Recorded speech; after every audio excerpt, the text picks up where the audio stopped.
하나님께서 이 말씀 통하여서 우리에게 은혜 주실 줄 믿습니다. 오늘도 이 기도의 자리에 나오신 우리 모든 성도님들에게 주님께서 주실 수 있는 좋은 일이 있기를 간절히 바라며 소망하며 기도합니다. 우리의 가정에 또 우리의 자녀들에게 우리의 삶의 터전에 주님께서 주시는 좋은 일이 있기를 간절히 바랍니다. 좋은 일이 있을 겁니다. 우리는 오늘 이 시간까지 우리가 우리의 삶을 살아내며 또 우리의 신앙을 이어받아서 계속해서 하나님께 예배하며 믿음 생활하기까지 정말 무수히 많은 신앙의 선배들이 있어 왔습니다.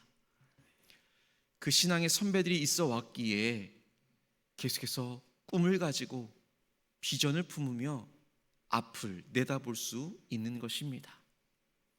그 신앙의 선배들이 있어 왔고 또 우리가 이제는 그 신앙의 선배의 자리에 있습니다. 그리고 우리는 계속해서 꿈을 꿉니다. 하나님께서 우리를 비전의 사람으로 세워주신 것입니다. 우리가 계속해서 그 비전을 가지고 또 기도하며 함께 미래를 꿈꾸며 나아갈 수 있게 되기를 간절히 소망합니다. 하나님께서는 다윗을 통하여서 계속해서 꿈을 꾸게 하여 주시고 또 그 비전을 가지고 기도하게 하여 주시며 준비하게 하여 주셨습니다.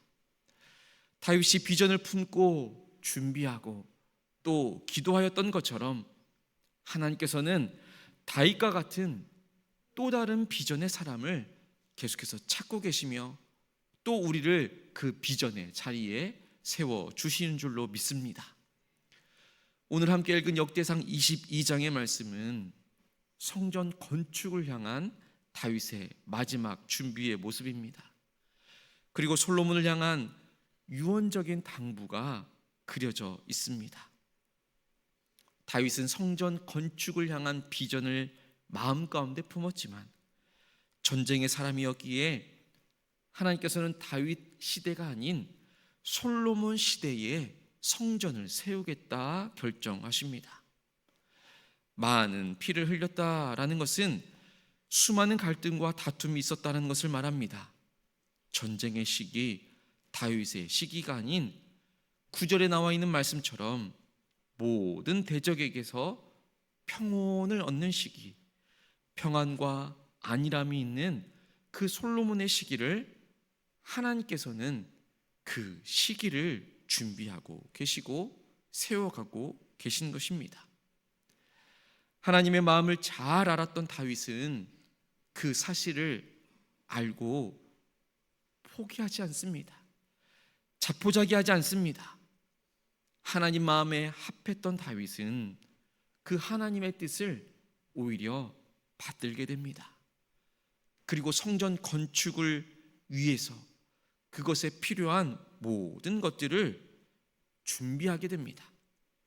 철과 놋, 금과 은, 기술자들을 조직하고 또 지도자들을 세워나가는 것을 볼 수 있습니다. 그리고 솔로몬에게 직접 하나님의 뜻과 또 하나님의 비전을 전수하게 됩니다. 우리 13절의 말씀을 다시 한 번 더 읽겠습니다. 13절 말씀입니다. 그때에 내가 만일 여호와께서 모세를 통하여 이스라엘에게 명령하신 모든 규례와 법도를 삼가 행하면 형통하리니 강하고 담대하여 두려워하지 말고 놀라지 말지어다. 아멘. 이 말씀은 분명 하나님께서 주시는 참된 형통의 비결입니다. 그리고 하나님의 일을 감당해 나갈 솔로몬뿐만 아니라 그 비전을 마음 가운데 품고 오늘을 살아가고 있는 우리 모두에게 주시는 하나님의 권면의 말씀이자 용기를 부어주시는 말씀인 것입니다.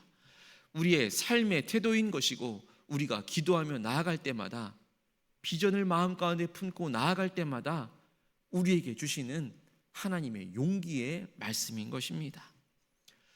다윗은 하나님의 궤를 예루살렘으로 모신 이후에 마음에 깊이 하나님의 집을 짓고자 하는 소망을 품었습니다. 하지만 하나님은 그가 전쟁으로 피를 많이 흘렸기 때문에 성전을 짓는 역할을 다윗의 시대에는 허락하지 않으셨습니다.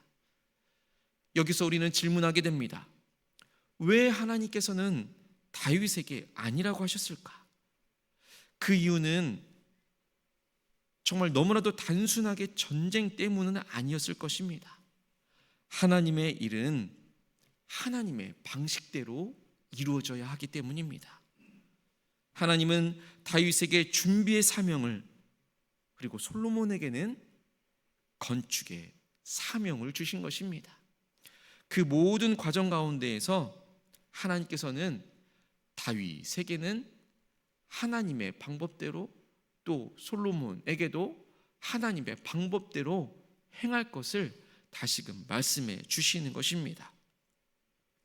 여기에서 우리가 더욱더 분명히 알아야 할 것은 하나님의 사역은 한 세대에게만, 그 세대 안에서만 온전하게 맞춰지는 것이 아니라는 것입니다. 믿음의 유업이 계속해서 이어지고 전수되어지는 것처럼 하나님의 비전도 한 세대와 또 그 다음 세대를 이어서 계속해서 이어지고 전수되어진다라는 것입니다. 다윗은 마음만 가진 것이 아니었습니다. 그것을 실질적으로 준비해 나가는 것을 볼 수 있습니다. 본문에 계속해서 기록되어 있는 것처럼 많은 것들을 준비하게 됩니다. 금과 은과 놋과 철과 목재들과 돌들과 또 그것을 다룰 수 있는 석수들과 목수들, 장인들, 성전 건축을 해 나갈 수 있는 설계자들까지도 이 다윗은 다 준비를 하게 되는 것입니다. 다윗이 준비해 나가는 그 모습을 통하여서 신앙인의 모습이 어떠해야 하는 건지를 우리가 다시 한 번 더 보게 됩니다. 신앙은 뜨거운 감정만이 아닌 것입니다. 기도한 사람은 움직이기 마련입니다. 기도한 사람은 준비해 가는 것입니다. 마치 예수님의 오심을 이 세례 요한이 그 길을 준비했던 것처럼 다윗은 솔로몬의 길을 예비했던 것입니다. 우리도 우리의 가정에서, 우리의 일터에서, 우리의 교회 안에서 다음 세대를 위한 그 영적인 기반을 준비해 나가고 있는 것입니다. 그리고 그 부르심의 자리에 우리 한 사람 한 사람이 서 있고 그 자리에서 하나님의 부르심을 입은 준비된 사람으로서 우리는 계속해서 준비해 나가고 움직이며 행하고 있다라는 것입니다. 기도로서 또 말씀을 붙잡고 또 정직하게 또 사랑 안에서 그 사명을 우리가 이루어 나가고 있다라는 사실입니다. 다윗은 분명 솔로몬에게 말합니다. 내가 형통하려면 여호와의 법을 따라야 한다. 강하고 담대하라, 두려워하지 말라라고 말입니다. 형통은 순종의 결과로 주어지는 하나님의 인도하여 주심입니다. 하나님의 인도하심 안에서 준비해가는 그 모든 과정이 형통하였던 것처럼 우리 역시도 현재를 살아가고 또 미래를 준비하는 한 사람으로서 가장 먼저 우리의 삶이 형통하게 되어지기를 간절히 소망합니다. 솔로몬은 아직 어리고 미숙합니다. 성전이라는 거대한 사명을 감당하기에는 부족합니다. 하지만 분명 하나님을 통하여 다윗을 통하여서 그 입술을 통하여 솔로몬에게 이렇게 말해주는 것입니다. 하나님께서 너와 함께 하실 것이다. 우리도 마찬가지입니다. 무엇을 하느냐보다 누가 우리와 함께 하시는가, 이것이 더 중요한 것입니다. 다윗은 자신이 성전을 짓지 못한다라는 것에 대해서 낙심하지 않았습니다. 오히려 그 일에 헌신할 다음 세대를 위해서 정말 자신의 모든 것을 쏟아 부었습니다. 오늘 우리는 이 새벽에도 함께 기도하며 나아갑니다. 하나님 나라를 위하여, 우리의 자녀들을 위하여, 가정을 위하여, 교회를 위하여, 이 나라와 이 민족을 위하여, 세계 선교사님들을 위하여, 세계 열방을 위하여 기도하며 나아갈 때에 우리도 다윗처럼 물으며 준비해야 할 것입니다. 나는 비전의 사람으로서 무엇을 남길 것인가? 나는 비전의 사람으로서 다음 세대를 위해서 무엇을 준비할 것인가? 나는 비전의 사람으로서 오늘 하나님의 일에 어떻게 순종하며 나아갈 것인가? 하나님께서는 다윗과 같은 비전의 사람을 준비하고 계시고 다윗과 같은 사람을 통해서 준비하게 하여 주시며 다윗과 같이 준비된 자를 통하여서 역사하여 주십니다. 오늘 하루를 살아갈 때에도 내가 다윗과 같이 비전의 사람임을, 또 나를 통하여서 준비하게 하여 주신다라는 사실을, 또 내가 준비된 사람으로 하나님께서 나를 불러주셨다라는 그 사실을 잊지 않고 살아갈 수 있게 되기를 간절히 소망합니다. 함께 기도하겠습니다. 하나님 아버지, 다윗이 성전 건축을 위하여 정성을 다하여서 준비하며 또 솔로몬에게 믿음과 사명을 전했던 모습을 우리 마음에 깊이 새깁니다. 우리도 다윗처럼 하나님의 뜻 앞에 겸손하게 순종하게 하여 주시며 감당하지 못하는 일 앞에서도 낙심하지 않게 하여 주시며 하나님께서 세워주시는 다음 세대를 축복하며 세워가는 자가 되게 하여 주시옵소서. 무엇보다도 우리가 하나님의 말씀을 더욱더 붙들고 나아가게 하여 주옵시며 오늘 하루도 강하고 담대하게 주의 도우심을 신뢰하며 살아가게 하여 주옵소서. 특별히 하나님 아버지, 역사의 주인이신 하나님께 머리 숙여 간절히 간구하며 나아갑니다.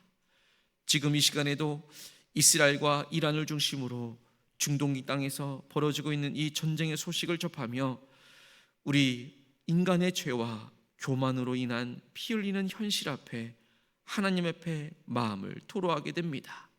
하나님, 평화를 내려 주옵소서.